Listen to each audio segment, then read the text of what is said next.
If we want to study the culture of an era, we might turn to music or painting.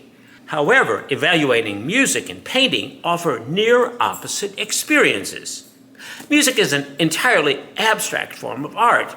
Music can suggest emotions, but cannot tell a story.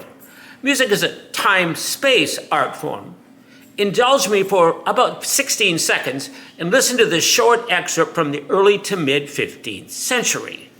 Over that 16 seconds, you will hear details, and when it's completed in some small way, you'll have to put the pieces back together to get a feel for the whole.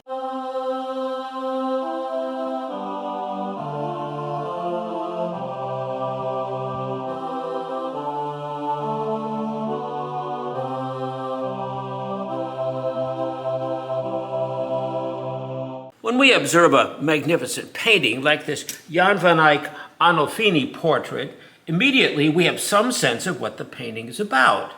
After we made a general impression of the painting or its meaning, then we investigate the details. Just the opposite is true of music. This is a wedding scene, but you look at it and you say, well, it looks like we're in a bedroom, not a church, or even a legal setting like a courthouse. Yes, that's true, but a marriage is about children, and where are children created? We don't have to go there. At Mr. Arnolfini, we can see that this is a man of means. We can tell that by the gown he wears. He must be wealthy. The bride is adorned in an elegant gown, further suggesting wealth. The bride and groom hold hands in a symbol of affection, while Arnolfini points his hand upwards as if in a vow.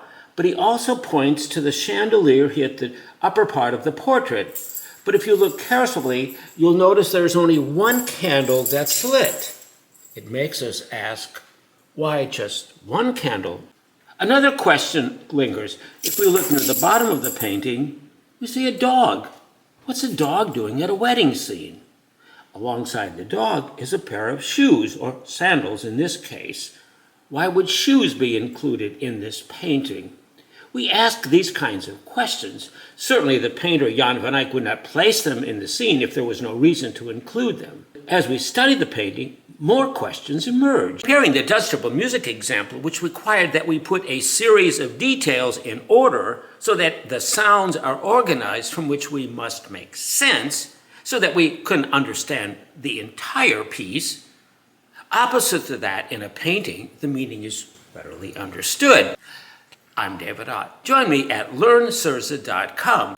More examples are waiting for you.